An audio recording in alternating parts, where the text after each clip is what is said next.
Karma Mini.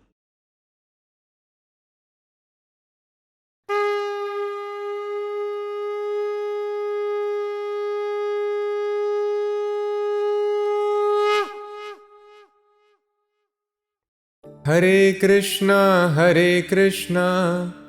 Krishna Krishna, Hare Hare, Hare Rama, Rama Rama, Hare Hare. Renunciation is the result of meticulously following the religious practices or any bona fide spiritual process. And this renunciation is the foundation of all happiness in life. Because people are not being trained in this science of renunciation, we see very few people happy. But it does not mean leaving all one's duties and going to jungle as is generally perceived. Arjuna practiced renunciation living in the midst of a very opulent life as a king, as a householder, but still he was the most perfect renunciant. How to practice this apparently incompatible situations, opulence and renunciation at the same time. This is a great art, and that is being explained by Lord Krishna in this chapter, Perfection of Renunciation. This session is dedicated to His Divine Grace A.C. Bhaktivedanta Swami Prabhupada, our spiritual master and the founder and acharya of the worldwide Hare Krishna movement. Let us start the final conclusive chapter of Bhagavad Gita, chapter number 18, the perfection of renunciation. Let us see verse number 1. Arjuna uvacha sannyasasya mahabhaho tattvam ichhami veditum Tyagasya cha rishikesha prithak keshi nishudana. Arjuna said, O mighty armed one, I wish to understand the purpose of renunciation, tyag, and of the renounced order of life, sannyas, O killer of the Keshi demon, Rishikesh. So this is very important to understand the purpose behind any activity. A person who is a king is supposed to enjoy life at retirement as people aspire for now. Let me earn nicely when I retire, I will enjoy a very opulent, rich, comfortable life. But the Vedic culture is Pancha Shodham Vanam Vrajet. After 50 years, when you are at the peak of your career or opulence, you leave your house and you go to jungle. And this appears very, very strange. Why at this time, when a person might need support, one is going to get old, he is supposed to withdraw oneself from the social life and take shelter of forest or a temple? What is the purpose of this sannyas order? Why take so much hardship? And then even while one is engaged in the occupational duties, even when one is a householder, one is not supposed to enjoy more than 50% of one's wealth for one's maintenance or sense gratification. At least 50% should be used for serving the Supreme Personality of Godhead or for general charity if a person does not have knowledge about Supreme Personality of Godhead. But 50% minimum should be given up. So why so much stress is given on tyag, renunciation? You give up, and there is a renounced order of life. After 50 years, go to jungle, and after some time, give up everything. What is the purpose? So let us see how Lord Krishna replies. Shri Bhagavanu Vacha Kamyanam Karmanam Nyasam Sannyasam Kavayo Viduhu Sarva Karma Phalatyagam Prahustyagam Vichakshana. The Supreme Lord said, to give up the results of all activities is called renunciation, tyag, by the wise, and that state is called the renounced order of life, sannyas, by the great learned men. So the point which is to be noted is Krishna is not telling giving up activities is called renunciation. Krishna is telling to give up the results of all activities. That is called renunciation. Activity is not to be given up, which was Arjuna's misconception. Let's see how Krishna explains further. Tyajyam doshavad ityeke karma prahur manishinaha yagya dana tapah karma natyajyam iti chapare. Some learned men declare that all kinds of fruitive activities should be given up, but there are yet other sages who maintain that acts of sacrifice, charity and penance should never be abandoned. Nishchayam shinu me tatra tyage bharat sattama tyago hi purushavyaghra trividha samprakirtitaha.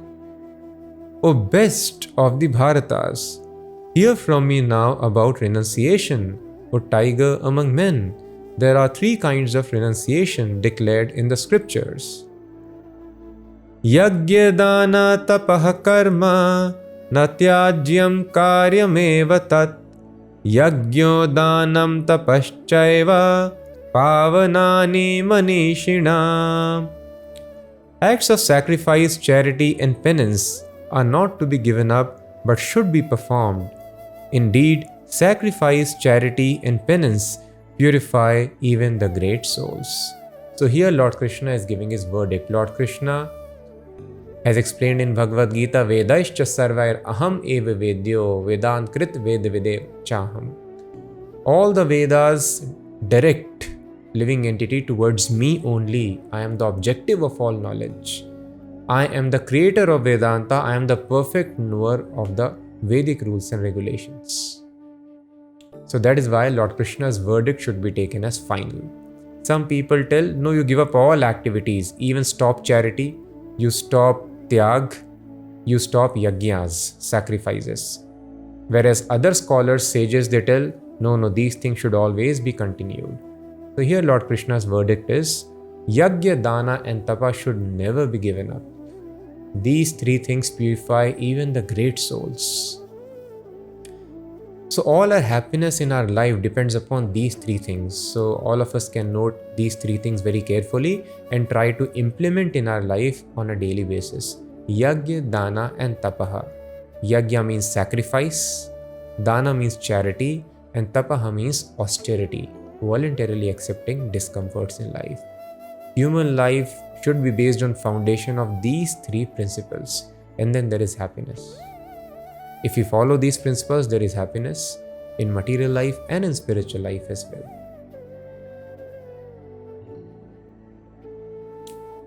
Etanyapi tu karmani sangam tyaktva phalani cha kartavyani me partha nishchitam matamuttamam. All these activities should be performed without any expectation of result. They should be performed as a matter of duty, O son of Pritha. That is my final opinion. So these activities are performed for two benefits, material and spiritual. So Krishna is telling these activities should not be performed for any result. Sangam tyaktva phalani cha. One should abandon all attachment to the results because the results should be given up. Then it is yoga. If you want to enjoy the results, then it is bhoga. Bhoga means enjoyment and yoga means communion with the Supreme Personality of Godhead.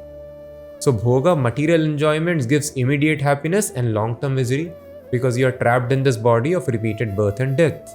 And yoga, communion with Supreme Personality of Godhead, gives us liberation, permanent life of happiness and enjoyment.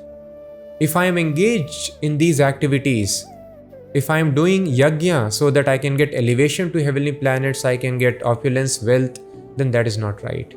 If I am doing tapasya, austerity, so that I can get mystical powers, then that is not right. If I am doing charity, understanding that as per the laws of nature, all this wealth will come back to me many times over, If I give to qualified people, brahmanas and devotees, so I am doing charity, this should not be the purpose. The purpose should be to purify one's existence, to eliminate rajas and tamas from the body and keep pure sattva guna, shuddha sattva guna in the heart. So with this end, all these activities become spiritual. So activity should not be given up, it should be spiritualized by abandoning all attachment to the results. Niyatasya tu sannyasah karmano nopapadyate mohatasya parityagas tamasav prarikirtitaha. Prescribed duties should never be renounced. If by illusion one gives up his prescribed duties, such renunciation is said to be in the mode of ignorance. Dukkham ityeva yat karma kaya klesha bhayatyajet sakritva rajasam tyagam naivatyaga phalam labhet. Anyone who gives up prescribed duties as troublesome or out of fear is said to be in the mode of passion. Such action never leads to the elevation of renunciation. Karyamityeva yat karma niyatam kriyate arjuna sangam tyaktva phalam chaiva satyagas satviko mataha. But he who performs his prescribed duty only because it ought to be done and renounces all attachment to the fruit, his renunciation is of the nature of goodness, O Arjuna. Giving up one's activities is not always glorious. So here Krishna describes three kinds of renunciation. In goodness, passion and ignorance, Sattva-guna, Rajaguna and Tamaguna. Sometimes a person may fear when people come in Krishna consciousness, they are new, they are understanding this philosophy, how materialistic results, opulences, recognition, relations, they don't satisfy the soul. So people tell, why bother so much about working in the office, factory, business? Let us give up and settle in Vrindavan, Jagannath Puri, Mayapur, some holy place, or in or around a temple. And let us serve Krishna nicely, chant his name and worship him all day. But such renunciation, if the foundation is, oh, my activities are full of trouble, so I need to give up, then that is in the mode of passion. It leads to misery, it should not be done. Some people, they give up duties out of illusion. They do not know what is done, what is not to be done, simply they give up. Such ignorance is not allowed. Renunciation is allowed only in the mode of goodness when it is done in perfect knowledge. So anybody who is working in factory very nicely and offering the results to Krishna, they are the best renunciants, as it will be explained now by Lord Krishna. So one should not give up the activities thinking it is troublesome or out of fear. Oh, I am dealing with so many materialists, I will get entangled in the laws of karma. No, that is not fact. If anybody is working in a factory only for the Krishna and is offering the results to Krishna, then such a person is not associating either with the factory or with the workers of the factory. Such a person is in constant association with Krishna. There is no difference between Krishna and his service. So such a person always feels the presence of Lord in all one's activities throughout the day. And such a person, even though he might not be wearing the dress of a sannyasi, but one can have the consciousness of a sannyasi, because one is not willing to enjoy the results but offer the results to Krishna. So all those hardships, they become tapasya in the service of Krishna. So this is very, very important point. One should not be willing to seek a comfortable life. A comfortable life has not brought any spiritual advancement. Tapasya is required. So one should not give up the duties out of fear, or I'll get materially attached, materially entangled. No attachment will come if I am always acting under the direction of the spiritual master for the satisfaction of Krishna and I am offering the results to Krishna. Such activity is very glorious and it is real renunciation. Nadveshti akushalam karma kushale nanushajjate tyagi sattva samavishto medhavi chinna sanshayah. Those who are situated in the mode of goodness, who neither hate inauspicious work nor are attached to auspicious work, have no doubts about work. The typical example is Arjuna. When he was ordered to kill, even though killing is inauspicious activity, he did not hate it because that was the order of Krishna. Similarly, Prahlad Maharaj, following the instructions of one's father is very auspicious activity, but he was not attached to that auspicious activity. When father told do not worship Krishna, he left the auspicious activity of following father, which gives you a lot of material advantages and comforts. But he was not keeping such attachment, and he continued worshipping, glorifying Krishna. Because a devotee understands auspiciousness, inauspiciousness, ultimately it is designed to take a living entity to the lotus feet of Krishna. And if I am engaged in the service of Krishna, I should not worry about anything else. So thus a devotee has no doubt what work should be done, what should not be done, because he is only acting for the pleasure of Krishna. Nahi deha bhrita shakyam yaktum karmanya sheshataha yastu karma phalatyagi satyagitya vidhiyate. It is indeed impossible for an embodied being to give up all activities. Therefore it is said that he who renounces the fruits of action is one who has truly renounced. Yastu karma phalatyagi. Karma should not be renounced. Karma phalatyagi. The results of karma should be renounced. Anishtam ishtam mishram cha trividham karmana phalam bhavat atyaginam pretya natu sannyasinam kvachit. For one who is not renounced, the threefold fruits of action, desirable, undesirable, and mixed, accrue after death. But those who are in the renounced order of life have no such results to suffer or enjoy. So one may ask a question here. Any activity that we do gives result that is either full of happiness or full of distress or mixed. It is desirable, undesirable, or mixed. Now, how is it possible that a person is acting? It is okay, one is giving up the results, but one is acting, still one is not bound to suffer the reaction. How one is able to escape this law of nature? So to answer, Lord Krishna explains the Sankhya philosophy, 5 factors of action. Panchayatani mahabhaho karanani nibodhame Sankhye kritante proktani siddhaye sarva karmanam adhishthanam tatha karta karanam cha prithak vidham vividhascha prithak cheshta daivam chaivatra panchamam. O mighty armed Arjuna, learn from me of the 5 factors which bring about the accomplishment of all action. These are declared in Sankhya philosophy to be the place of action, the performer, the senses, the endeavor, and ultimately the super soul.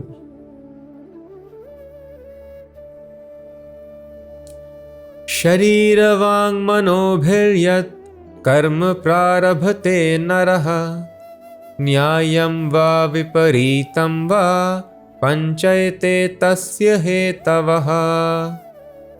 Whatever right or wrong action a man performs by body, mind, or speech is caused by these 5 factors. So the current philosophy is you work very hard and you will attain all success. This is completely wrong, as explained by Lord Krishna here. Work or endeavor is called cheshta. It is one of the 5 factors in bringing about any action or success in any action. Which are these 5 factors? They are karta, karanam, adhishthanam, cheshta, and devam. What is karta? Karta means doer. 2 people are doing the activities, both have different skills and abilities, different output will come. Even though efforts are same and other situations are all the same. It depends upon karta, the doer. Second is karanam. Karanam means instrument. If you tell a soldier to fight with a broomstick, he will lose the fight. You have to give him good instrument, a nice gun. Or if a sportsman is there, a batsman is there, you give him a stump to bat with, he will not be able to do it. He might be the best batsman of the world. So proper instrument is also important. Third is adhishthanam, which means the place of action. You are very expert salesman. You have all the background technical knowledge as well. But if you are doing business, gold business in a poverty-stricken area, you will not get any profit. So choosing proper place of action is also important. Then of course, cheshta means endeavor. Nai suptasya singasya pravishanti mukhe mrigaha. Tiger doer is capable. It has got the ability to catch its prey. And the place of action is also right. He is in the jungle, so many animals are there who can be captured. And tiger has got nice instruments also. He has got nice teeth, canines. He has got very sharp claws by which he can hunt the animals. But if cheshta is not there, tiger thinks, let me sleep in my den, rabbit will come and enter in my mouth. That is not going to happen. So work is also one of the factors. That is called cheshta. But it does not mean let me keep on putting cheshta unlimitedly and I can attain whatever I want. No, because there is a fifth factor which is called providence or devam.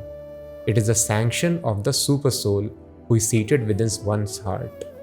Not a blade of grass moves without the Lord's sanction.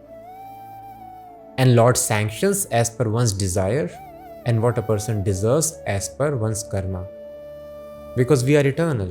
We are doing this karma activities for a very long time. If I am bound to suffer because of past actions, then how much ever hard I may work, I cannot escape that suffering. And if I have some enjoyment, that also is governed by my karma. I cannot get more enjoyment than that. This is called providence. One may work very hard, but if one is not destined to enjoy more, destiny will not allow. One may work very hard to come out of suffering, but if destiny does not allow us to come out of suffering, we have to suffer. Thus this devam, sanction of super soul, is most important and powerful factor. So Supreme Soul, seated in the heart, has got two functions, Anumanta and Upadrishta. So the Super Soul seated within the heart has got two functions, Upadrishta and Anumanta, witness and the sanctioner. But in the case of devotees, Lord Rishikesh, the master of senses, also acts as director of the senses. He takes charge of the devotee, controls the senses of the devotees.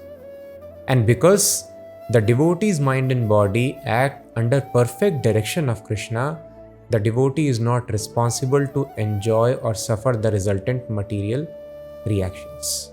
Thus what he gets is spiritual reaction and he is aloof. Thus he is always in a liberated state.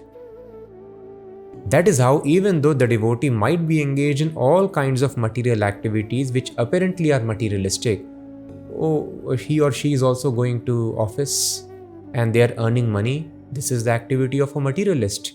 But because they are doing strictly under the direction of spiritual master, who is acting under direction of Krishna, they are completely free. Because I am not responsible.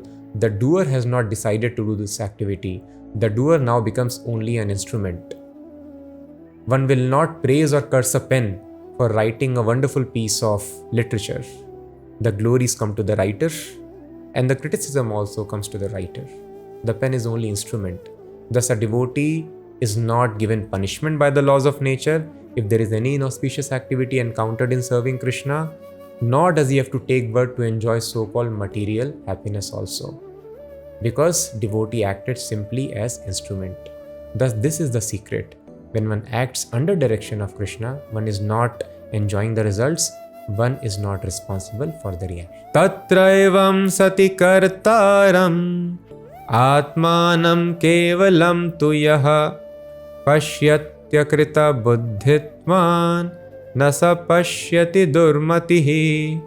Therefore, one who thinks himself the only doer not considering the 5 factors, is certainly not very intelligent and cannot see things as they are.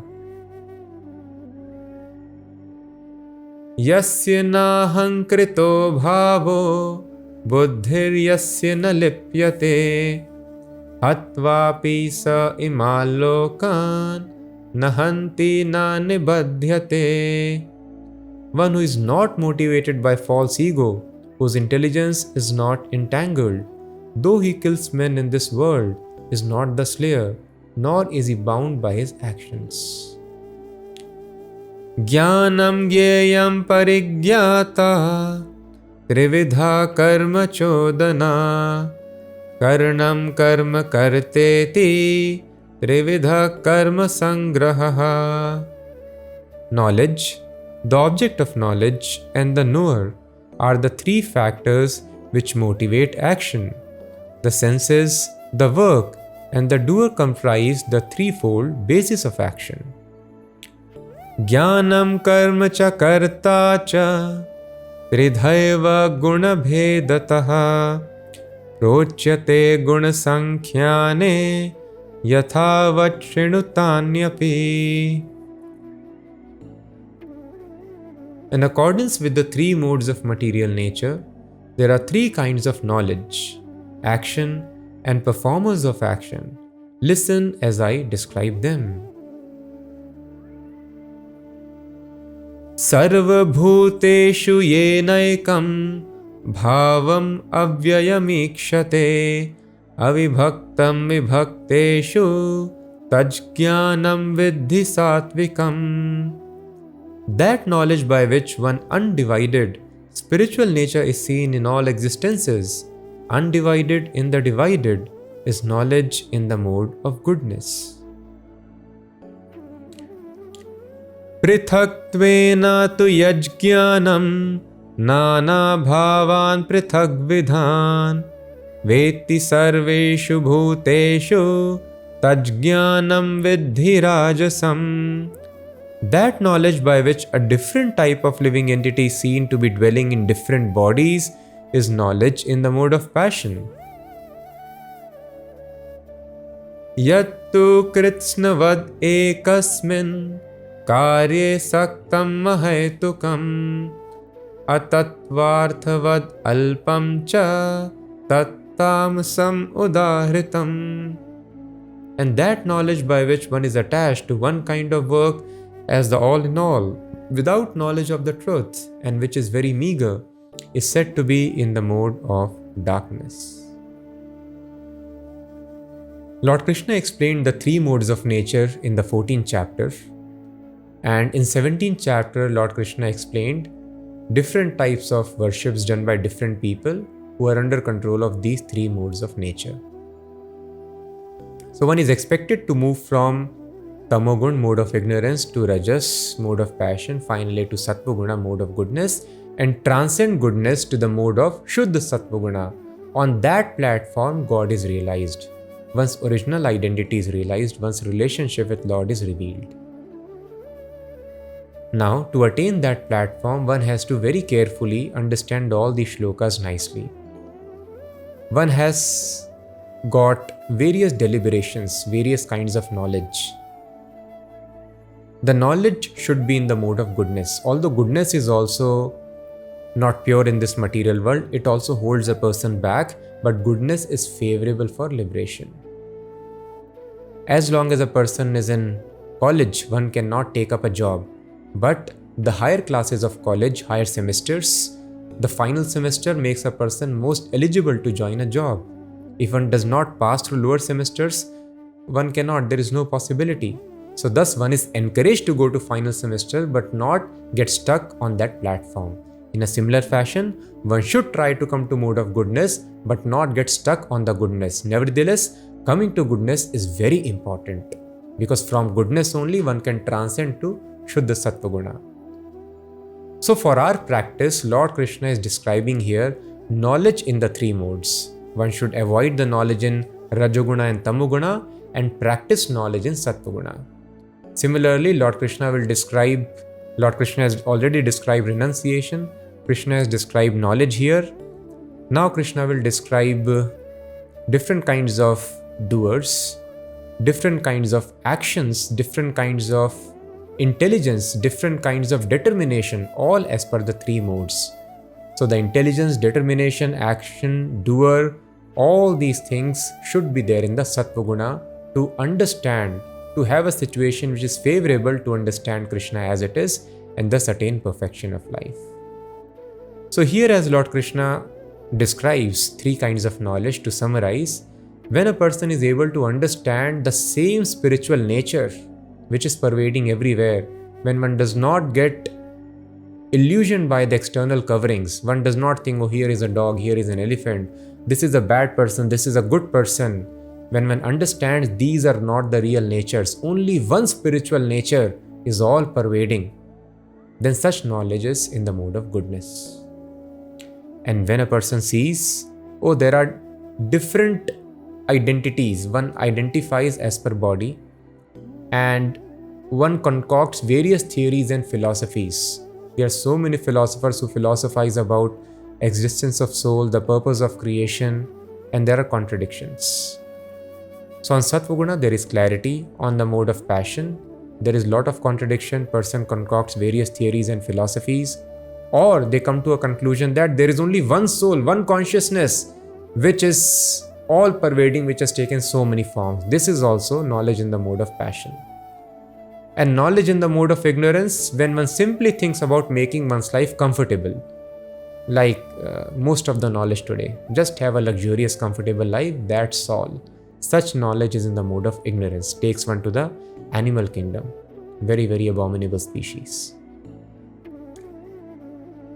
Niyatam sangarahitam araga dveshatah kritam afala prepsuna karma yat tat satvikam uchyate. As for actions, that action in accordance with duty, which is performed without attachment, without love or hate, by one who has renounced fruitive activities, is called action in the mode of goodness. Yattu kamepsuna karma sahankarena va punaha kriyate bahulayasam tad rajasam udahritam. But action performed with great effort by one seeking to gratify his desires, and which is enacted from a sense of false ego, is called action in the mode of passion. That is what people do. When action is done to enjoy one's senses and there is lot of effort involved, under false ego, when people think, I am this body and the bodily connections belong to me, all these people, they belong to me. He does not know we are just travelers who assembled for this life. We will separate, maybe never to meet again.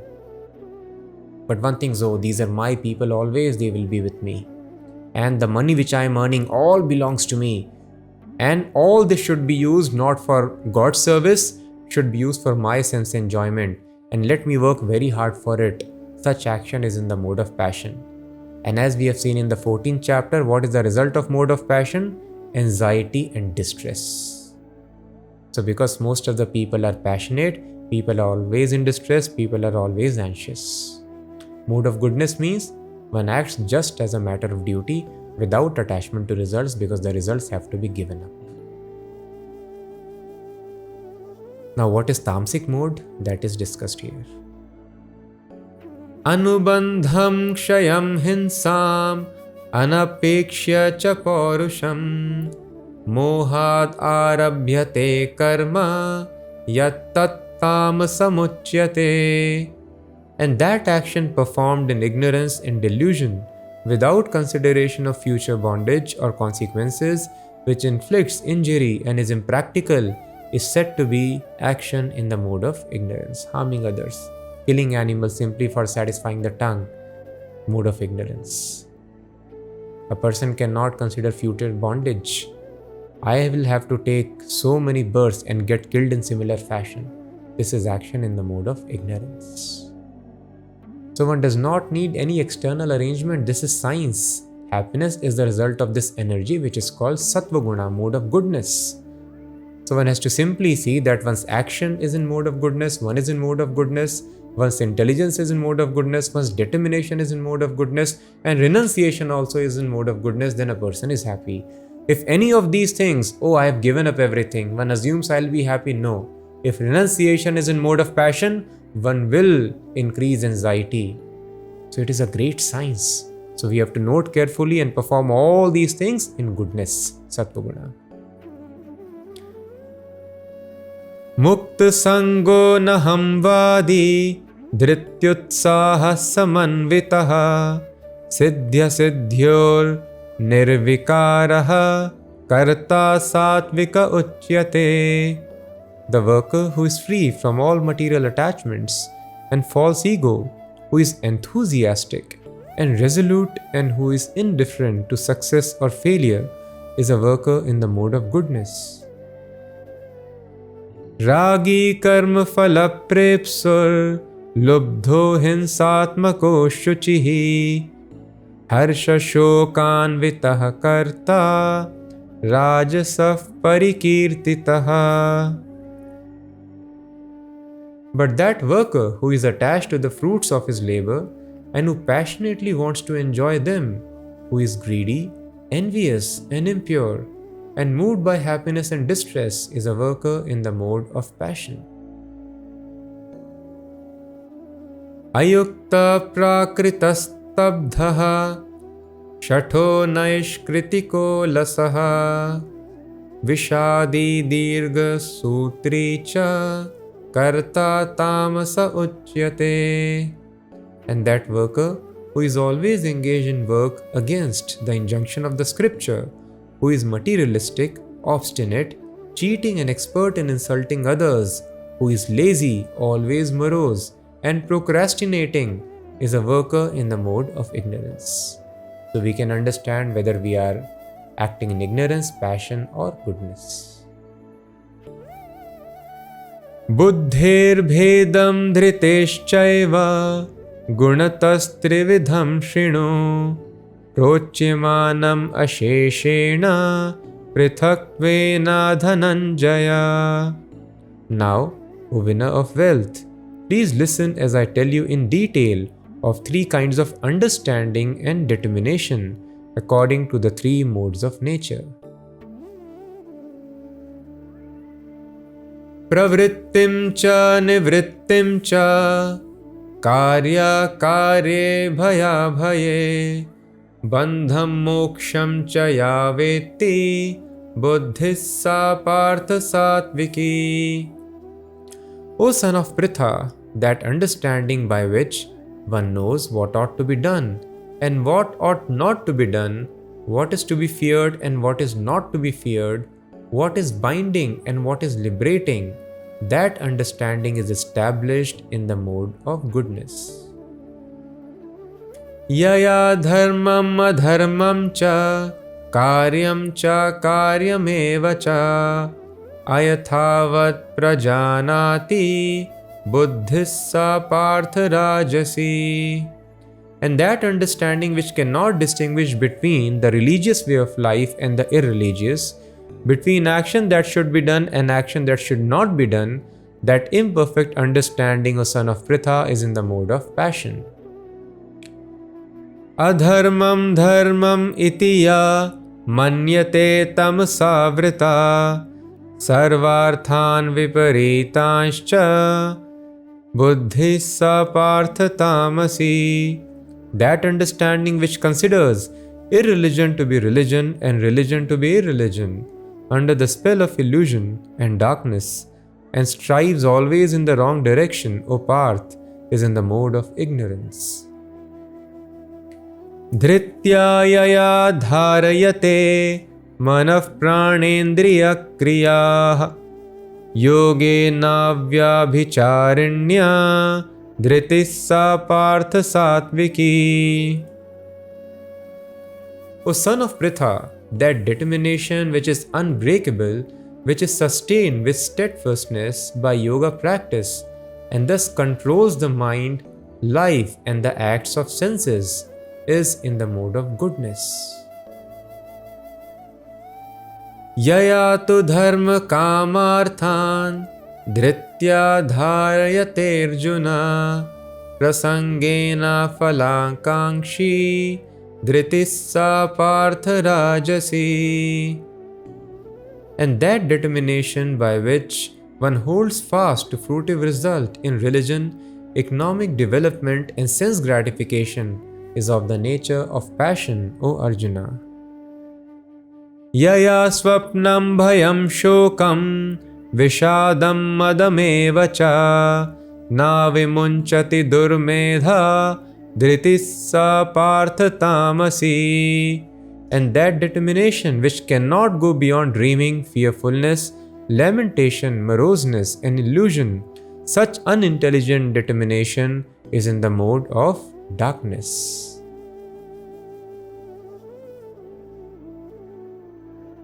So just determination is not sufficient, one should be determined in the mode of goodness. Now very important, happiness is also in three modes. Sometimes we think, oh, let me just become happy. No, happiness also should be enjoyed in the mode of goodness to actually have real sustainable happiness. Sukham tvidanim trividham shinu me bharatarshabha abhyasadramate yatra dukhantam cha nigacchati yattadagre vishamiva pariname mritopamam tatsukham satvikam proktam atma buddhif prasadajam. O best of the Bharatas, now please hear from me about the three kinds of happiness which the conditioned soul enjoys and by which he sometimes comes to the end of all distress. That which in the beginning may be just like poison, but at the end is just like nectar, and which awakens one to self-realization, is said to be happiness in the mode of goodness. When we have to follow the spiritual rules and regulations, it could be troublesome. First of all, getting up early in the morning, much before sunrise, and taking cold water bath, and reading the scriptures, and chanting, trying to focus on each and every word, every mantra for a long time could be little troublesome. Eating certain kind of foodstuffs which are only offered to Krishna could be little troublesome. Offering one's money, one can think, oh, let me enjoy immediately, could be troublesome. So all these rules and regulations could be troublesome and in the beginning may be just like poison. Oh, it is so troublesome, let me enjoy, mind will tell. But if a person tries to follow, the end result is nectar. And if a person is successfully able to execute, it opens the door to liberation, permanent happiness, and one begins to enjoy the spiritual happiness end of all material distress. So such kind of sattvic happiness can be like poison in the beginning. So many rules and regulations can be suffocating at times. But nevertheless, we have to understand, even in ordinary course of activities, even if a person needs to earn money for a long time, 20-25 years, one has to work very hard. If that time one wants to enjoy, then future is very bleak and dark. So one needs to understand, I am following the instructions of God, even though it could be tough. No intoxication, no meat eating, no illicit sex could be tough, no gambling. It could be difficult to control my senses in the beginning, but let me follow. Because these are the instructions given by God. How one can suffer when one follows the God. More so when everyone who has been following this path, they are so happy and blissful, not at all concerned with any of the distresses of this world. So with this patience, we should try to follow this happiness which can be poison in the beginning, but the end result is nectar. Vishayendriya sanyogat yattadagre mritopamam pariname vishamiva tatsukham rajasam smritam. That happiness which is derived from contact of the senses with their objects and which appears like nectar at first but poison at the end is said to be of the nature of passion. When a young man and woman are attracted to each other, they feel like seeing each other, talking to each other, touching each other and enjoying sexual pleasure. But the end result of such pleasure is so much of misery as we see in the world. There is separation, there is divorce, there is sorrow, there are so many suicides, depression, and whatnot. Sometimes even killings. This is the result of happiness enjoyed in the mode of passion. I think I will live happily ever after, and there is misery ever after. So one does not know this basic science. There are different kinds of happiness. Any kind of happiness which one gets by sense enjoyment, it appears like nectar in the beginning. Oh, this is so full of bliss. But the end result is poison. And what is happiness in the mode of ignorance? Let us see now. Yadagre chanubandhe cha sukham mohanamaatmanaha nidralasya pramadotham tattamasam udahritam. And that happiness which is blind to self-realization, which is delusion from beginning to end, and which arises from sleep, laziness and illusion, is said to be of the nature of ignorance. Let me sleep. Laziness. Why a person is lazy? He feels some enjoyment, some happiness in being lazy. But such happiness is illusory. When a person sleeps, wants to sleep for a long time, his problems are not solved. There is happiness neither in the beginning nor at the end. There is only illusion. For a person in mode of passion, there is some ephemeral happiness in the beginning, but for a tamasic person, ignorant person, there is no happiness anywhere. He lives in illusion. Natadasti prithivyam va divi deveshu va punaha sattvam prakriti jair muktam yadebhisyatribhir gunai. There is no being existing either here or among the demigods in the higher planetary systems which is freed from the three modes of material nature. Brahmana kshatriya visham shudranam cha parantapa karmani pravibhaktani swabhava prabhavair gunai. Brahmanas, Kshatriyas, Vaishyas and Shudras are distinguished by their qualities of work or chastiser of the enemy in accordance with the modes of nature.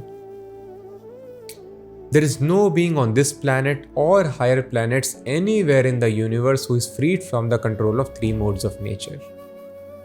So to help a living entity to proceed towards mode of goodness and eventually surpass goodness to become liberated, the society has been divided into varnashramas. Just like we have schooling system, as per the capacity of the students, there are various classes, various standards, so that gradually they can become wise. Similarly, in order to bring the real wisdom of Supreme Personality of Godhead, wisdom can only come when a person is in Sattva-guna. This very nice classification of society is done, as Lord Krishna mentions here, as Brahmana, Kshatriya, Vaishya and Shudra. Those people who are in goodness, they are meant to be doing the duties of Brahmana. So one's duties are decided as per the modes of nature. If one person is in Rajoguna, then the duties of Kshatriya. If one is having a mix of Rajoguna and Tamoguna, then the duties of a mercantile man, Vaishya. And if a person is in ignorance, then duties of Shudra. In this way, if they do their duties nicely, gradually they can proceed towards higher modes of nature. From Tamoguna to mix of Tamoguna and Rajoguna, then to Rajoguna, mix of Rajoguna, Sattvaguna, finally Sattvaguna, and they can eventually transcend. So what are these special qualifications which distinguish them is being explained here. Shamodamastapashaucham Shantir arjamavevacha Jnanam vijnanamastikyam Brahma karma swabhavajam. So this is not a caste system, very clearly we can see it is as per the qualifications. So what are the qualifications of a Brahmana? Peacefulness, self-control, austerity, purity, tolerance, honesty, wisdom, knowledge, and religiousness. These are the qualities by which the Brahmanas work. First of all, Shamaha. The Brahmana should be peaceful, mind should be in control. Damaha, senses should be in control.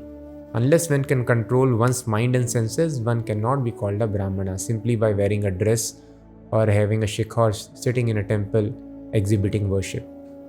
And then Tapaha, austerity, voluntarily having discomforts in our life. Brahmana cannot live in luxury. Shaucham, purity, tolerance, arjavam, honesty, jnanam, vijnanam, scientific understanding of God, scholarship, all these are the qualifications of Brahmana. Shauryam tejo dhritir daksham yuddhe chapyapalayanam danam ishvara bhavascha kshatram karma swabhavajam. Heroism, power, determination, resourcefulness, courage in battle, generosity and leadership are the qualities of work for the Kshatriyas. Krishi gorakshya vanijyam vaishya karma swabhavajam paricharyatmakam karma shudrasyapi swabhavajam. Farming, cattle raising and business are the qualities of work for the Vaishyas, and for the Shudras there is labor and service to others. Sve sve karmanyabhirataha samsiddhim labhate naraha swakarma niratas siddhim yatha vindati tachrino. By following his qualities of work, every man can become perfect. Now please hear from me how this can be done. Now this great secret is being revealed by Lord Krishna. One need not wait for a gradual shift of duties. In ordinary Varnashrama system, Shudra, if he does the duties very nicely, gradually he can become Vaishya, he can become Kshatriya, and after a long time one may become Brahmana.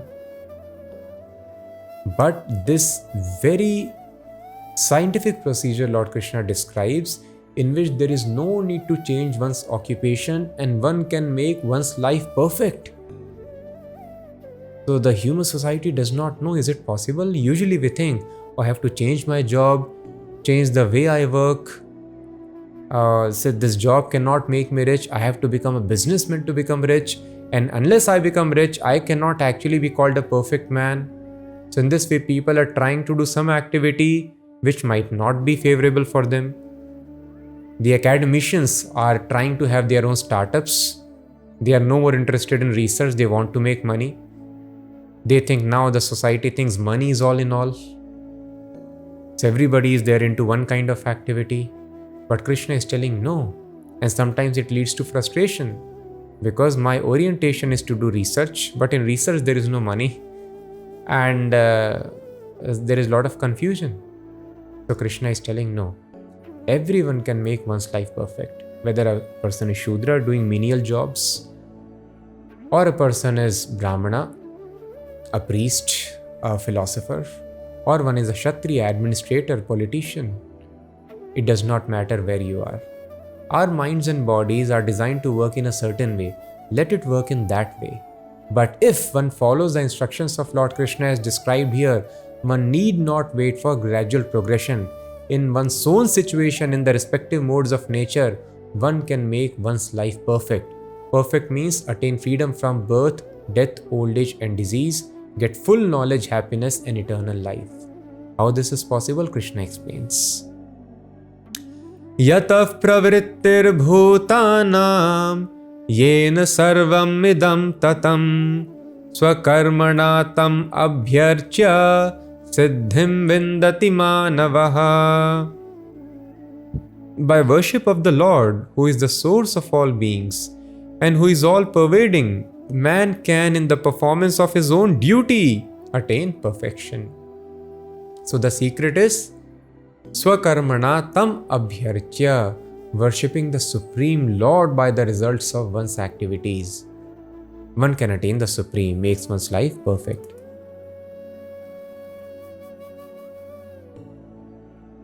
Shreyan swadharmo vigunaha paradharma swanushthitat स्वभावनियतं karma kurvannapnoti kilbisham. It is better to engage in one's own occupation even though one may perform it imperfectly than to accept another's occupation and perform it perfectly. Prescribed duties according to one's nature are never affected by sinful reactions. Arjuna was trying to act as a Brahmana even though he was a Kshatriya.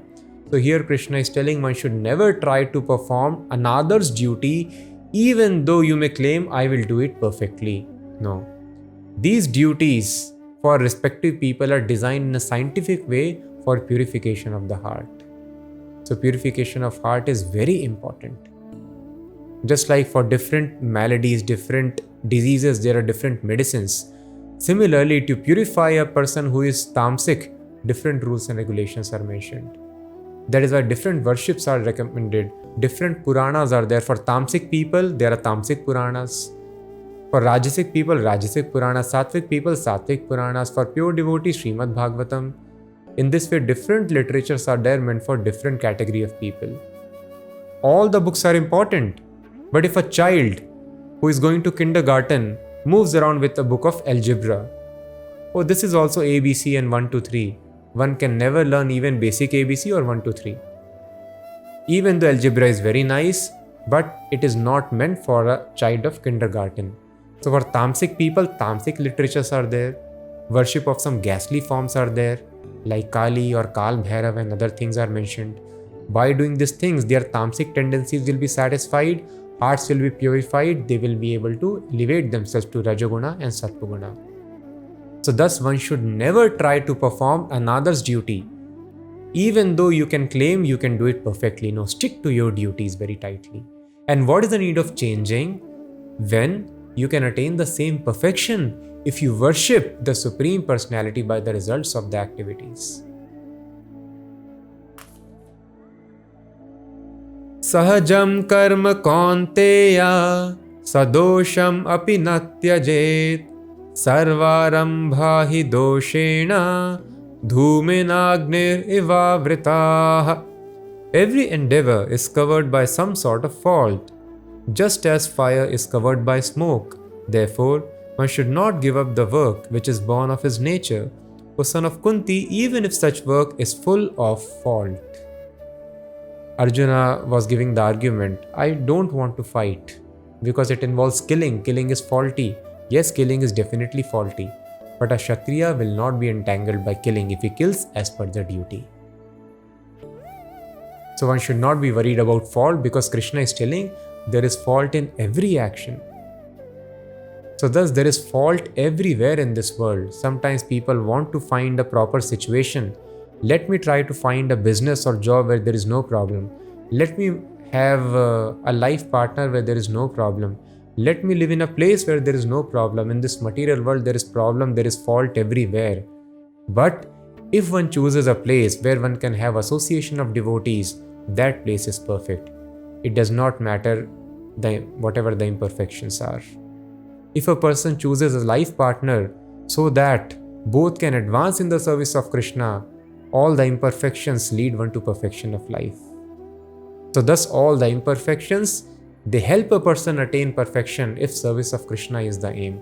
So one should not be worried by such faults, but just try to serve Krishna by the results of the activities. Asakta buddhis sarvatra jitatma vigatasprihaha naishkarmya siddhim paramam sannyasena One can obtain the results of renunciation simply by self-control and by becoming unattached to the material things and disregarding material enjoyments. That is the highest perfectional stage of renunciation. Now Krishna has given his final conclusion. Arjuna, you want to leave your duty of fighting? Do not do that. The real renunciation is simply by self-control and by becoming unattached to material things and disregarding material enjoyments. So don't think, oh, I will kill my people and I will enjoy very nicely. No, do not think like that. Remain unattached to material enjoyment.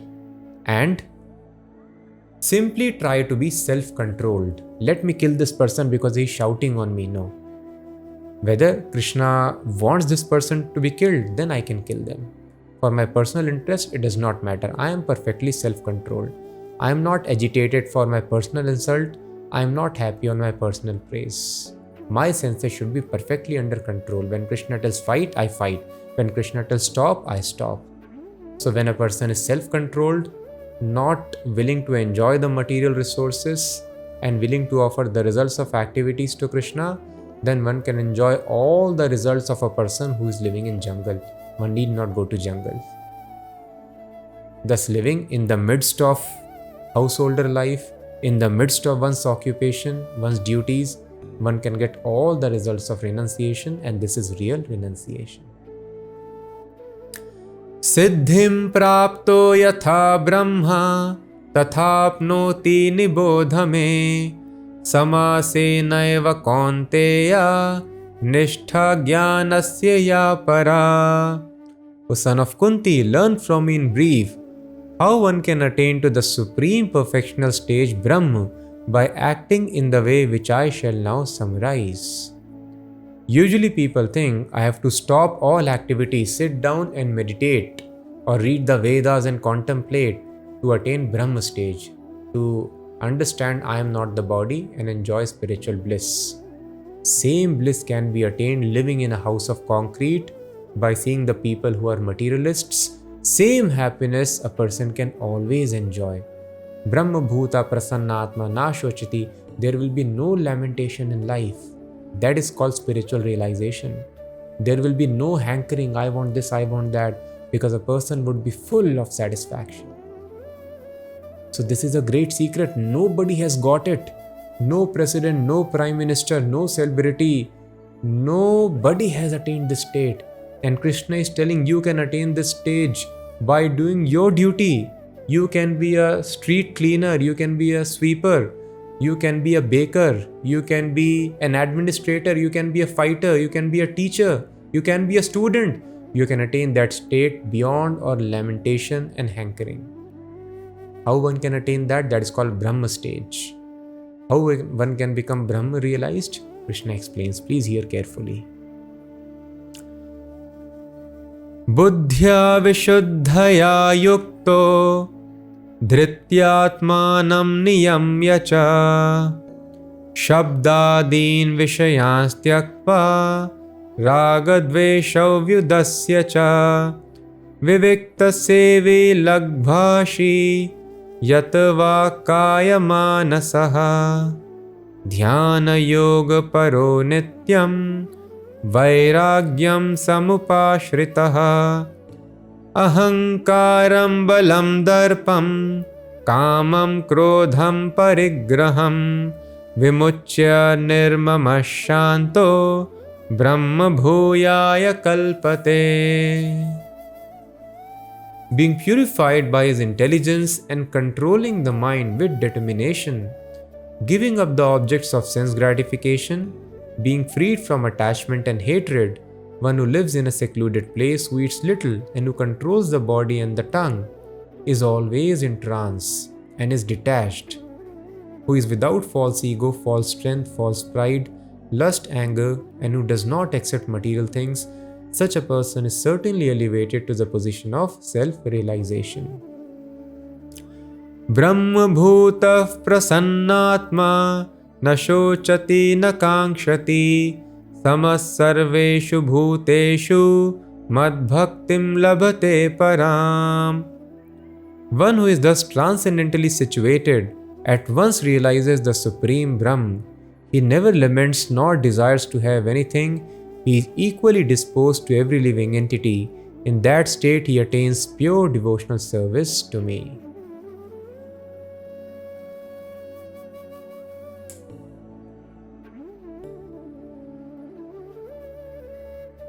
Bhaktya mam abhijanati yavan yaschasmi tatvatah tato mam tatvato gyatva vishate tadanantaram.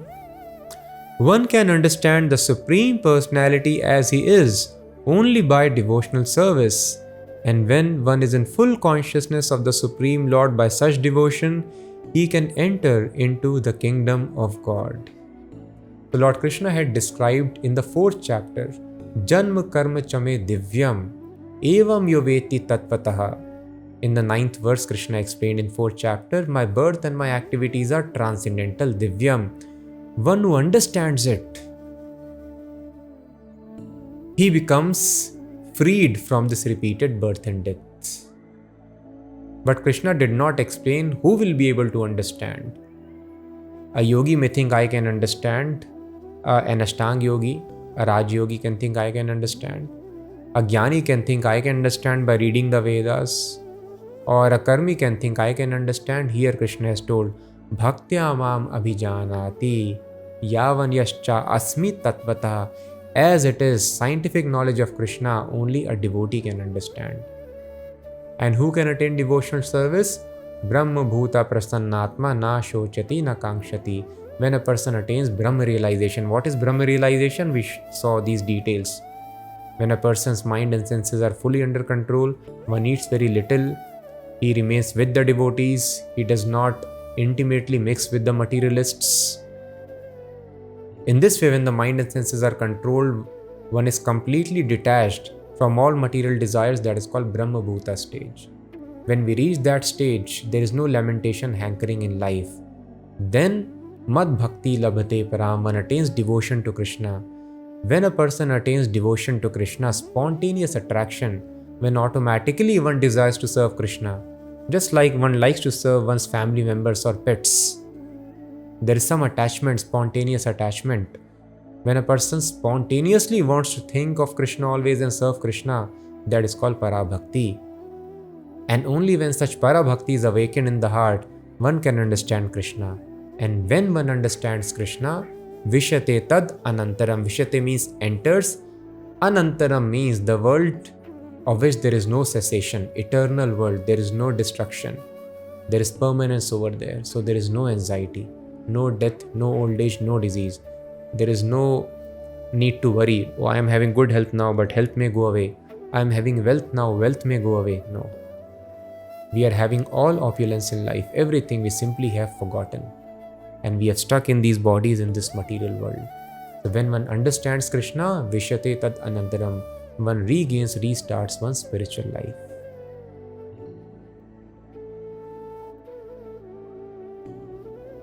Sarva karmanyapi sada kurvano madvyapashrayaha mat prasadadavapnoti shashvatam padamavyayam. Though engaged in all kinds of activities, my devotee under my protection reaches the eternal and imperishable abode by my grace. Shashvatam padam. Again Krishna has mentioned Shashvat. Pad, there is a position which is eternal. There is no loss of happiness, there is no loss of knowledge, there is no loss of strength, there is no loss of opulence. Shashvatam, permanent position of happiness, life and knowledge. That a person attains, a devotee attains by my mercy, my grace. Although one is engaged in all kinds of activities. So Arjuna, do not leave your activity of fighting to attain the end of liberation. You will attain the stage of liberation, permanent liberation, life on the Vaikuntha planets by my mercy, my grace. But this position can be attained only by the devotees. Bhaktya, Krishna has mentioned. So there should be no doubt that anybody apart from Bhakta, an Ashtang yogi, a Dhyan yogi, a Karma yogi or a Gyan yogi can attain that position. It is not possible. That position is reserved only for Bhakta, as Krishna has mentioned here. Bhaktya mam abhijanati. Chetasa sarva karmani mai sanyasya matparaha buddhi yogam upashritya macchitta satatam bhava. In all activities, just depend on me and work always under my protection. In such devotional service, be fully conscious of me. So here Krishna is telling, Chetasa by intelligence, Sarva Karmani Mai Sanyasa. Give up your activities unto me, work under my protection. My protection means strictly execute what I tell you to do. Then you will be protected by me, because I am responsible for all your actions. Laws of nature will not touch you. I will save you from material energy. For this, Mai Sanyasya, all the activities should be given up unto me. Just you should act under my direction. Mat Paraha, and I should be the ultimate goal of all the actions. Buddhi Yogam Upashritya, Lord Krishna mentioned in 2nd chapter Buddhi Yoga. Buddhi Yoga means acting in consciousness of Krishna. That Krishna has engaged me in this duty, and the results of this work should be given to Krishna. He is supreme proprietor. This is called Buddhi Yoga. So take shelter of Buddhi Yoga and work in this consciousness. And then Macchitta Satatam Bhava. While you are doing this work, one should always think of Krishna, that this duty has been given to me by Krishna. So one should work for Krishna, strictly under the direction of Krishna. One may ask, how can I have direction of Krishna? Arjuna was fortunate. No, that is why spiritual master is given. And the spiritual master also sets up an institution. So strictly following the instructions of spiritual master, all the institutions set up by the spiritual master, it means strictly following the instructions of Krishna. Just like if one is strictly following the instructions of king, the soldier follows his immediate commander. That means following the instruction of the king. So following Krishna means it does not matter if one is not able to talk to Krishna directly. If one is able to satisfy one's immediate spiritual authority, then that is obeying the instructions of Krishna. This is called Mai Sanyasya, doing all the activities strictly as per directions of Krishna. In this way, a person becomes Brahma Bhuta. This is a great secret. Anyway, we are giving up the results of activity. We are giving up the results of activity now, either for our personal enjoyment or for the enjoyment of family members or some pets that we keep around us or some philanthropy. So yes, it is necessary to keep the body and soul together, but all the money should not be spent on such frivolous enjoyment. Body and soul should be kept together, but at least half of one's wealth, if it is spent for Krishna, then such a mode of action elevates one to the stage of Brahma Bhuta Prasannatma, to the stage of liberation. This is a great secret. And on the stage of liberation, person is always joyful, full of bliss. Macchitta sarva durgani mat prasada tarishyasi atha chetvam ahankaran nashroshyasi vinangshyasi. Now Krishna is giving a great guarantee which nobody can give. What is that guarantee? We all have various impediments, troubles in life. Nobody can tell you, follow me and all troubles you can pass. A chartered accountant can tell, financial troubles I will help you to sail through. I will try, sometimes they also fail.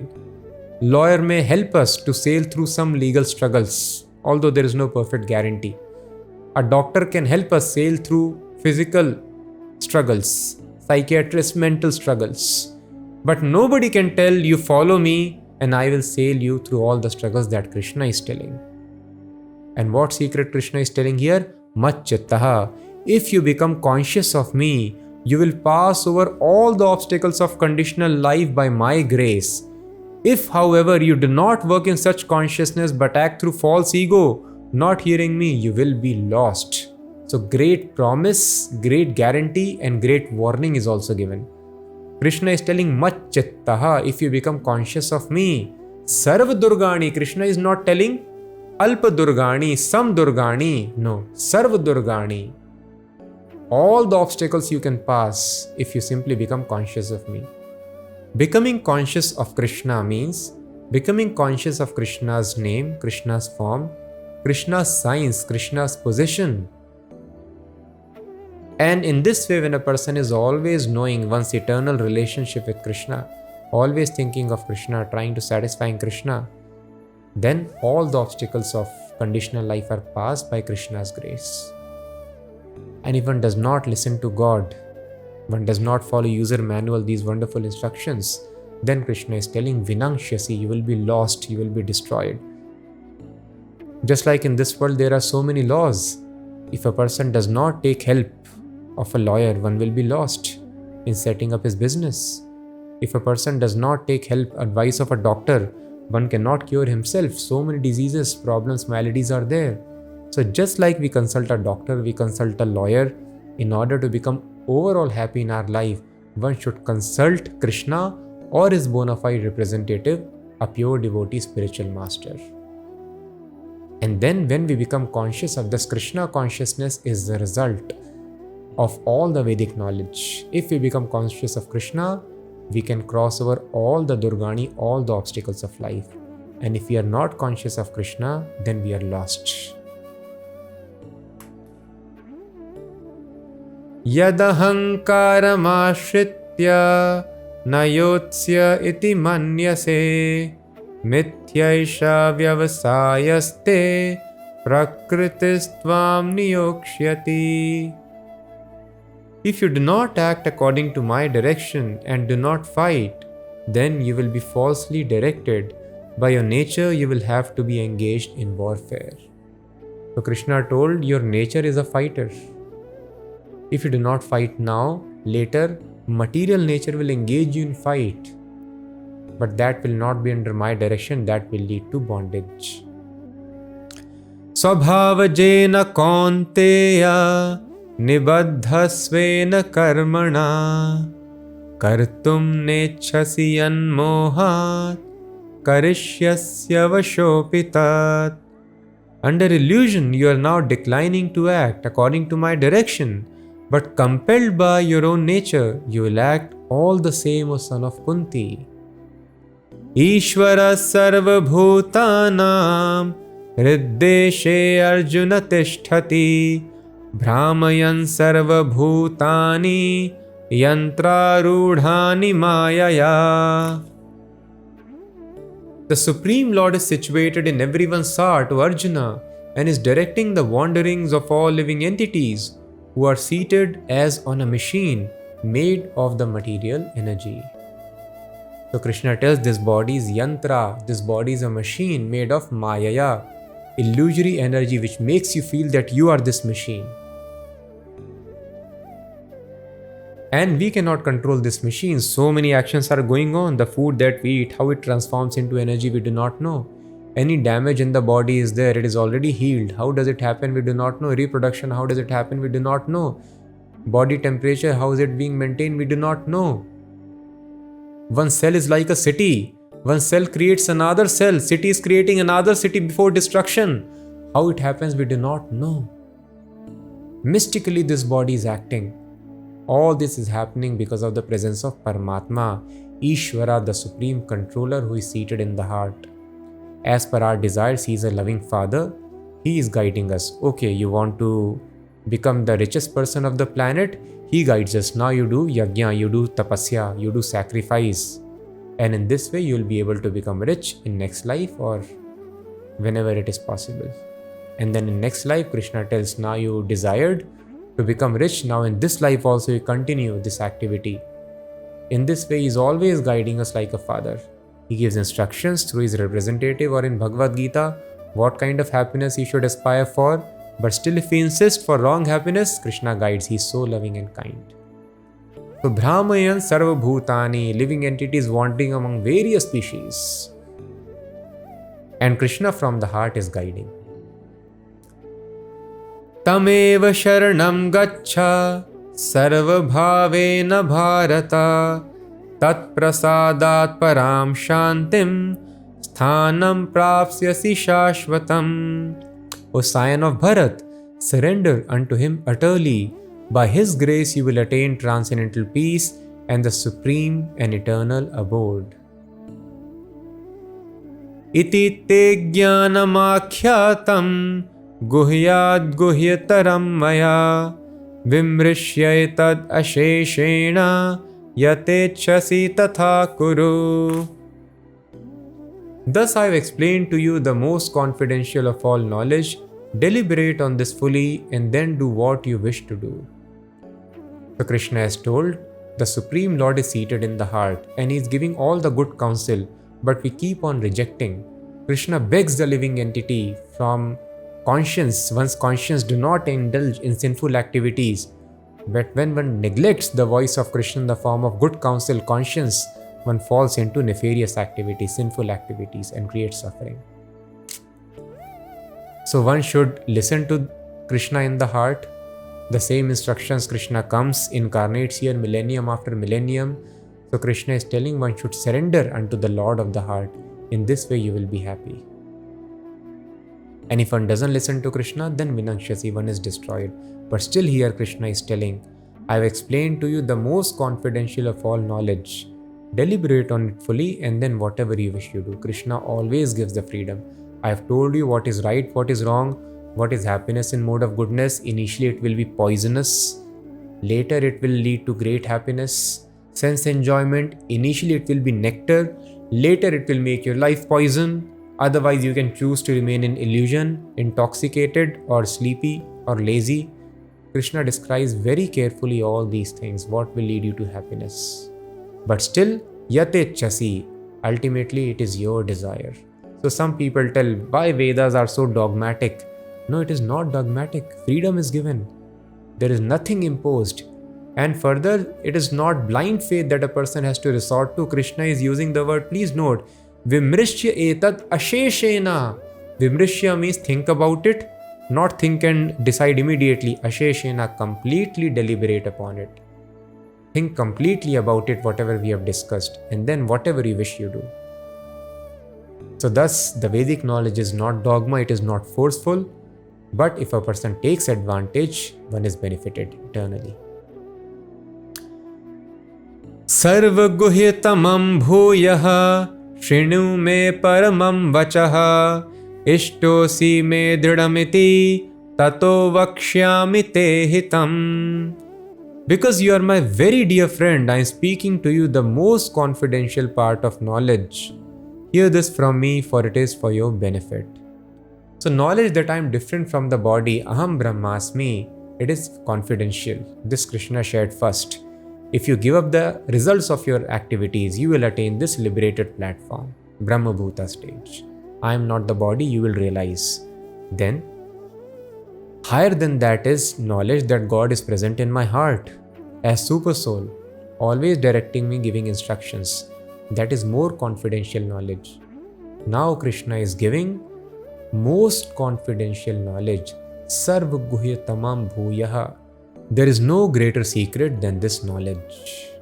Krishna has explained about acting without attachment, about cultivating knowledge, about pious and impious activities, about various forms of yoga. Now Krishna is giving topmost knowledge, which Krishna explained in the 9th chapter at the end. Now again Krishna is repeating the same verse. So every verse of Bhagavad Gita is very important, but the most confidential knowledge is so important because it is the crux of entire Bhagavad Gita. Krishna has repeated it twice. Now Krishna is telling, please hear carefully, Sarva Guhyatamam. Understanding I am not the body is confidential. God is seated in the heart is more confidential, but this is most confidential. What is this knowledge? Manmana bhava madbhakto madhyaji mam namaskuru mame vaishyasi satyam te pratijane priyosi me.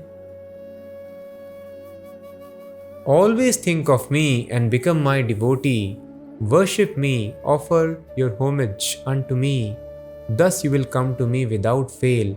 I promise you this because you are my very dear friend. So this is the most important knowledge.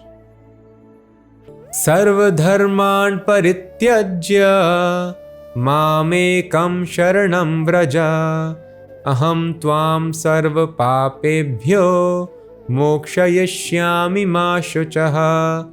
Abandon all varieties of religion and just surrender unto me. I shall deliver you from all sinful reaction. Do not fear. This is the only way. This is the crux. Please try to understand.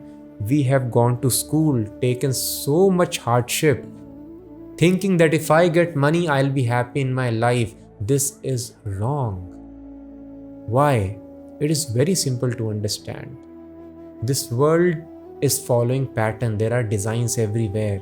As we just discussed the functionings of the body, so many species of life, food chain, ecosystem, every cell is wonderful city, self-replicating city. There is no limit to the design that we have in this world. From micro to macro. Behind design, there is designer, the supreme controller. Because design cannot happen by chance. So one should ask, what is the purpose of this design? Every design, every product has got a use, every system has got an ultimate objective to be achieved. What is the result? I'll repeat. Every system has got certain objective to be achieved. What is the objective of this entire creation? And the design also necessitates a supreme designer. So everything is under his control. So if we are suffering, we are his children only. Why he will make us suffer?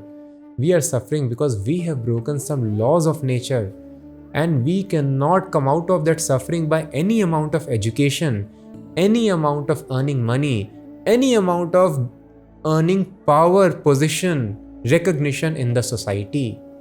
Thus, the powerful people, if you are powerful, you can recognize, or at least our power is increased. We were small child, no power.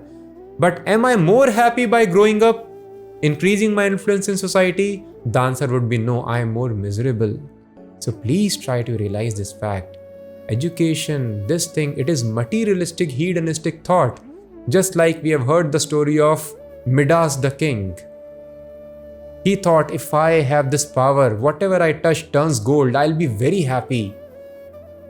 And then poor king, the fruit he's touching, any edibles he's touching, they're turning into gold. He cannot eat gold. Finally, his daughter came to embrace him. Daughter became gold. And then he thought, what have I desired in life? This is happening with all of us. In our limited sight, we are not knowing what is for our benefit. So please try to understand, we suffer because we break the laws of nature in the past. That's it and nothing else. Instruments could be very many. I could be suffering because of the bad governance, bad systems, could be because of my family members, could be because of my subordinates, could be because of my superiors, could be because of bad weather, diseases, anything XYZ. But nothing happens by chance because everything is under control of God. This ignorance of God has put living entities, human beings, into so much of distress. And ignorance, we are trying to get relief of the instrument of suffering. The thief is trying to kill the policeman because the policeman arrests me every time. Will the thief be able to save himself from arrest? No, greater force will come, more punishment will be given. Thief thinks, let me kill the advocate. He argues against me and I have to go to jail. Let me kill the advocate. Let me give the judge. He writes sentence against me, imprisoned for certain time. He will be more implicated. In this way, without knowing the absolute truth, ultimate cause of my suffering, I try to remove the immediate cause and I become more implicated and simply increase my suffering. So everyone knows suffering is increasing in one's individual life and at the macro level, at the world level also. But nobody knows why it is happening. It is happening because we inquire relative truths. We don't know absolute truth, the ultimate cause of suffering, and that has to be removed. And the ultimate cause of suffering is forgetfulness of God. Our natural relationship is a very strong, loving service of God. When we forget that, ultimately we all need love in life. As one of the richest person of the planet has recently told, success is not measured by how much money you have. It is how much love you get in life. Everybody knows this. But love in this world does not satisfy. That is why half of the marriages fail on paper. Other half, they fail individually, they don't reveal in public. But it fails because Krishna has told this is happiness in the mode of passion. Immediately there is pleasure. For a couple of days or weeks or months or maybe a couple of years maximum, there is some pleasure. Then there is poison, there is embarrassment. Person wants to give away 50% of the wealth. Please leave me alone. And there is divorce and separation. Why? You were not able to live without this person. Why you want to get rid of him or her now? This is called mode of passion. Entire sense enjoyment means nectar in the beginning, poison in the end. Thus at the end, everybody, they are simply suffering. So please understand this carefully. We are spirit soul. We cannot be satisfied unless I revive my memory, revive my relationship with God. So when, just like in this world, young man and woman, when they are in love with each other, they don't eat, don't sleep, they run away from house, they don't care about parents, society. They are completely satisfied, but that love does not last in this material world, but it is eternal on spiritual platform. So we have to give up the envy of God, because when we forget this relationship with God, now senses demand pleasure. When there is no love between boy and girl, then they cannot give up their material comforts. Then you need entertainment, you need sense enjoyment, you need so many other things. Without love, you need all the demands of the senses to be fulfilled. So when a person forgets Krishna in life, then material senses become active and there is demand. And the senses are so dangerous, the more you satisfy, the more they hanker for. And then a person commits criminal activities. Person is not satisfied by legitimate wife and husband, they have extramarital affairs. Then they are not satisfied with the other relationships also. There is relationship within the family members, that is called incest. Then further a person degrades and starts enjoying such pleasures even with animals. In this way, there is no limit. Then there are other so many crimes in the society. Senses are never satisfied. It is like trying to satisfy your itching propensity by scratching. The more you scratch, if a person is having eczema, that itching increases. This is the nature of senses. The more you give them pleasure, the more they ask for it. They are never satisfied, and a person's life becomes miserable. All this is happening because love of God is missing in one's life. So the senses demand, and then crime, break the crime, and then you suffer, and then you try to remove the immediate cause of suffering by creating more pap in your life, and then in this way the suffering goes on increasing and one's life becomes miserable. So this science needs to be understood by us. Sarv dharman parityajya mamekam shranam raja. Thus, because a person, now one may ask why a person has forgotten God, why this relationship we forgot as spirit souls? Because we became envious. Father is kind, loving, but sometimes the son becomes envious. Oh, I don't want to be controlled by father, I want to go away. But then he realizes I cannot be happy without father. In this manner, the living entity sometimes becomes envious of God. Why I should serve you? Let me become God. God is very kind. He tells, okay, I will make you God of the material universe. You go there, you rule. You work hard, you do right karma, you become Brahma. You control entire universe. You become as powerful as me. You forget me. But then when a living entity realizes this material world is not satisfying me, even as Brahma, I need to revive my loving relationship with God, then one surrenders to God. But because there is envy, knowledge of God is not given. Why Krishna finally is giving this topmost secret? Simply think of me, man mana, bhav mat bhakto, and not officially. Think of me in loving devotional service. Worship me. Offer your respects to me just like the father teaches the son. Offer respects to me. In this way, loving relationship is established. But this cannot be given to living entity unless one becomes non-envious of God. Because we are envious, there is cheating process. Suppose the son has gone away from house. So father still sends the money to the child, but indirectly, because directly if the father sends, son will not accept because son is envious of father. I don't want any help from you. I don't want to live with you. So father will send help through some friend. Son is unemployed. Father will arrange from some other friend some employment for his son. Father only is arranging, but directly he does not tell. He does not reveal. So knowledge of God is not revealed unless a person becomes non-envious. So thus there are so many varieties of religion present on this planet when people are envious of God. How do we understand I am envious? When I have tendency to become God. Become God means richer than the richest, stronger than the strongest, defeat everybody in competition? No. So that is why first training of spiritual life is becoming servant of servant. Not try to become God, try to become servant, servant of everyone. In this way, when the servant attitude is cultivated, humility is cultivated, As Lord Jesus also told, kingdom of God is meant for meek and humble. When a person becomes meek and humble, I wanted to become God, that is the cause of my suffering here. Let me now try to become servant, practice this humility. Then knowledge of God is gradually revealed, and this final secret one is able to understand. Man mana bhavmat bhakto. So the conclusion of all Vedic knowledge is simple. One should mold one's life and activities in such a way that one is always able to think of God. And think not officially like we think of our boss, but bhavmat bhakto, in a devotional attitude, and offer respects to God, worship God because He is our Supreme Father. God does not need worship, but when we worship God, our heart becomes completely satisfied, completely full of bliss, because that is our relationship we have forgotten. So, sarv dharman parityajya mam ekam sharanam raja. One has to surrender unto Krishna. This is the conclusion of Bhagavad Gita. And unfortunately, people do not teach that. So the secret has to be taken down in parampara. One has to completely surrender to Krishna. Some people ask, can I not be just a good man? Why following Bhagavad Gita is required? It is just like telling a smuggler or a don tells that I am a very nice person. I take care of my family. I do charity to society. I give away all my wealth, what I am earning. What is the need of following government? No, sir. If you do not follow government, then you could be very nicely taking care of all other responsibilities. You will be called criminal. Thus, if you do not follow God, we can be doing any other thing very nicely.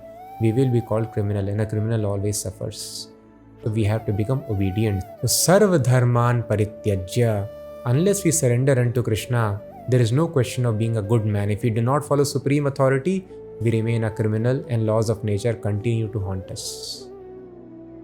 And there is proof, anybody who has surrendered to Krishna, let the whole world persecute them, become against them, blaspheme them, they are always in bliss. Prahlad Maharaj, Mirabai, so many saints, Haridas Thakur, given poison, poison is not acting, persecuted, badly whipped in public places, no impact, completely in bliss, spiritual happiness. So human life is meant for this. So we have to try to read these instructions carefully, and surrender means completely follow all these instructions with great meticulous details. And then Krishna is telling, Sarva papebhyo mokshayishyami. You are suffering from sinful actions. Mokshayishyami. I will free you from all the sinful actions. And when the sinful life is finished, the reactions are taken away. Where is misery in life? And Krishna is telling, do not worry, in surrenderance there is always doubt. Now what is Krishna's instruction? You chant my name always, by this you will be able to think of me. So one may wonder, if I give time to chanting always and other spiritual duties, I may have loss in my business or studies. Krishna is telling, no, it will not happen. Do not worry, there will not be any loss. Ma Shucha, you will come to me at the end. You will have success in spiritual life and success in material life also. You will have a very comfortable life. Krishna is taking care of animals also, everybody. Will he not take care of devotee? And Krishna has mentioned, Yogakshemam vahami aham ananyaschintayantu mam. One who without deviation is thinking of me, always engaged in my service. I take care of him. I carry what one lacks and preserve what one has. So materially one is always protected by Krishna, and spiritually also one is successful. This is the way of becoming perfectly happy in life. One has to get rid of sinful actions. Please understand, we are eternal. We have done many wrongdoings in the past. Now nobody can stop that. One who has killed, nobody can stop him unless one surrenders to President. President can give relief. In a similar fashion, nobody can save us from distress unless we surrender to Krishna. Simply if we surrender to Krishna, then there is happiness in life. This is the conclusion, the most secret knowledge of all numerous lakhs and lakhs of verses which are mentioned in the Vedas. Krishna is now revealed to Arjuna. Idam te na tapaskaya na bhaktaya kadachana na cha shrushrushave vachyam na cha mam yobhyasuyati. This confidential knowledge may not be explained to those who are not austere or devoted or engaged in devotional service, nor to one who is envious of me. See, Krishna is explaining here. So if a person is attached to sense enjoyment, one cannot understand this knowledge because one becomes mad. Sense enjoyment is intoxicating. Intoxicated person cannot understand truth. So one who is not austere, do not explain this knowledge to them, Krishna is telling. And one may be very austere, following all the rules and regulations of the Vedas, but if one is not, na bhaktaya kadachana, one is not a devotee, again simply austerities will not help one to have this knowledge. Again one can be official bhakta, but Krishna is telling, na cha shrushru shave vachyam, one is not inclined to render service. One again cannot understand Krishna. Official bhakta, I love Krishna, but I engage in serving other people here. No. So one should be austere, senses should be regulated, one should be a devotee, and one should practically engage in rendering service to Krishna. So to such people, knowledge of Bhagavad Gita can be given who are non-envious of him. So thus devotee has two duties. First, one has to engage people in devotional service, one has to make them devotees, teach them austerity, and then explain Bhagavad Gita. Otherwise, there is no audience in the world, because hardly anybody is austere here now in today's world. Hardly anyone you will find devotees. Of course, in India there is some culture, but otherwise it is very, very difficult. So first of all, we have to make people austere. You have to make them devotees, engage in service of Krishna, and then give them knowledge of Krishna. Then they will be able to understand. Now again, one more very great secret is being revealed here. Krishna has given the topmost knowledge. Now how to attain that platform, that Krishna explains here, the final order, and that is Yaidam paramam guhyam madbhakteshvabhidhasyati bhaktim mai param kritva mame vaishyatya sanshayaha. For one who explains the supreme secret to the devotees, devotional service is guaranteed, and at the end he will come back to me. Nacha tasman manushyeshu kaschin me priyakrittamaha bhavita nacha me tasmad anyaf priyataro bhuvi. There is no servant in this world more dear to me than he, nor will there ever be one more dear. So Krishna has explained now that entire process depends upon his mercy. Mad anugrahat, by my mercy you will be protected. By my mercy all the knowledge will be given to you. Tesham aham samuddharta mrityu sansara sagarat, I am the swift deliverer. So Bhakti Yoga is the topmost process, and the success of Bhakti Yoga depends upon the mercy of Krishna. So one cannot think of Krishna unless Krishna is merciful. One cannot get service of Krishna unless Krishna is merciful. One cannot surrender to Krishna unless Krishna is merciful. Unless Krishna reveals that he is Supreme Lord, unless he gives faith from the heart that Krishna is Supreme Lord, why a person will surrender? So upon whom that mercy will fall, that Krishna is giving here. Nacha tasmad manushyeshu kaschin me priyakrittama.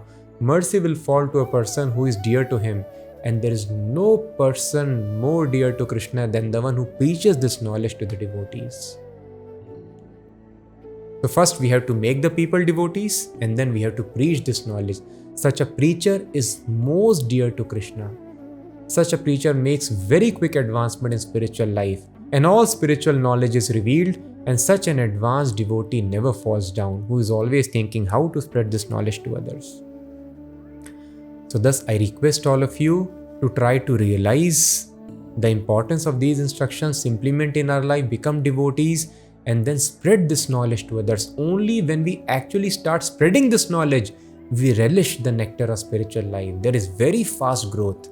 Otherwise also we become dear to Krishna by doing other things for Krishna, but preaching is very, very special and very unique. For a preacher, Krishna is always present to help, to give protection, to give special enthusiasm and direct instruction. Krishna is telling, and in future also, Bhavita nachame tasman, in future nobody will be dearer to me than the preacher of this knowledge. Because people are suffering here only because of lack of ignorance. If any person takes lost son back to the father, father would be so much obliged. Nobody is dearer to him than this person who has brought the lost son back. So thus, everybody here in the material world are lost, forgotten children of Krishna. If this knowledge is given to them, they become very, very dear to him. And if anybody becomes dearer to God, then where is the trouble in life? Adhyeshyate chaya imam dharmyam samvadamavayoh jnana yagyena tenaham ishtasyamiti me matihi. And I declare that he who studies this sacred conversation worships me by his intelligence. Shraddhavananasuyascha shinuyadapi yo naraha sopi mukta shubhan lokan prapnuyat punya karmanam. And one who listens with faith and without envy becomes free from sinful reaction and attains to the planets where the pious dwell. Kachid etat shrutam partha tvayekagrena chetasa kachit ajnana sammohaha pranataste dhananjaya. O conqueror of wealth, Arjuna, have you heard this attentively with your mind? And are your illusions and ignorance now dispelled? Arjuna uvacha nashto moha smritir labdha tvat prasadan mayachyuta sthitosmi gata sandeha karishye vachanam tava. Arjuna said, My dear Krishna, O infallible one, my illusion is now gone. I have regained my memory, and by your mercy I am now firm and free from doubt and am prepared to act according to your instruction. Sanjaya uvacha ityaham vasudevasya parthasya cha mahatmanaha samvadam imam ashrausham adbhutam romaharshanam. Sanjaya said, Thus have I heard the conversation of two great souls, Krishna and Arjuna, and so wonderful is that message that my hair is standing on end. Vyasa prasadashrutavan etad guhyam maham param yogam yogeshwarat krishnat sakshat kathayata swayam. By the mercy of Vyas, I have heard these most confidential talks directly from the master of all mysticism, Krishna, who was speaking personally to Arjuna. Rajan samsmritya samvadam imam adbhutam keshavarjunayof punyam rishyami cha muhurmuhu. O king, as I repeatedly recall this wondrous and holy dialogue between Krishna and Arjuna, I take pleasure, being thrilled at every moment. Tacha samsmritya rupam atyadbhutam hare vismayo me mahan rajan harshayami cha punah punaha. O king, when I remember the wonderful form of Lord Krishna, I am struck with even greater wonder, and I rejoice again and again. Yatra yogeshwara Krishno yatra partho dhanurdharaha tatra shrir vijayo bhutir dhruva nitir matir mama. Wherever there is Krishna, the master of all mystics, and wherever there is Arjuna, the supreme archer, there will also certainly be opulence, victory, extraordinary power, and morality. That is my opinion. We want victory, we want opulence, we want supreme bliss. Sanjay, the perfect disciple of Vedvyas, Vedvyas is incarnation of Krishna, he is giving his verdict. And what is the verdict? Yatra Yogeshwaro Krishna, Yatra Partha Dhanurdhara. So we all want victory, opulence, success, happiness in our life. We approach so many gurus, we approach so many books of knowledge, but we fail to approach Bhagavad Gita and fail to add this one very important person, the Supreme Person Krishna in our life. So Sanjay, the disciple of Ved Vyas, original spiritual master, perfect student, is telling us, please have Krishna in your life. And along with that, one more thing is required. Krishna was present with everybody on the battlefield of Kurukshetra, but one has to become qualified disciple like Arjuna. Arjuna was a soul who completely surrendered to Krishna. Karishye vachanam tava. Whatever you say, Krishna, I will execute it. So I have to become a soul completely surrendered to Krishna and add Krishna in our life. Either Krishna directly, if we are qualified, we can have him, or there are so many merciful incarnations of Krishna. Krishna's deity form is there in the temple. We can have a small form in our house. You can have a picture of Krishna. Form of Krishna is same as Krishna. We can chant the names of Krishna. Chanting name of Krishna is not different from Krishna. Taking shelter of spiritual master is same as taking shelter of Krishna. Or reading Bhagavad Gita is same as associating with Krishna. When we read Bhagavad Gita, it is Krishna's personal instructions that he is giving to us. The more we are qualified, the more Bhagavad Gita reveals it to us. In this way, we have to add simply Krishna to our life and become perfectly surrendered soul, and then we become qualified to take the instructions. And when there is combination of Krishna and Arjuna, perfect spiritual master, Supreme Personality of Godhead, and his devotee, his student, who is completely surrendered, there is no misery, there is eternal happiness. And once we leave this body, there is transference to eternal abode of Krishna, which is the aim of human form of life. So I request all of you, please try to understand this knowledge and try to spread this to others. Become very dear to Krishna, and when we become dear to God, who has audacity in the world to disturb us? Which power in the world can surpass the control of Krishna? If Krishna is pleased with us, there is always all happiness, joy and bliss. So thank you very much for being with us in this wonderful journey. More important is to apply these instructions. So please keep on hearing it over and over again. Simply by hearing, as we understood here, one gets rid of the sinful actions. It does not matter. We do not have strength to follow the instructions. Simply by hearing, we will get strength. It does not matter. We are not able to have proper understanding. Simply by hearing over and over again, proper understanding also will develop. This hearing is very, very powerful process. Hear the message of Bhagavad Gita, hear the holy name, and in this way, even though we may be very, very unqualified, entangled in all the bad habits, not able to follow even the basic rules and regulations, all strength will come automatically. Just keep on hearing, chanting always, Hare Krishna, Hare Krishna.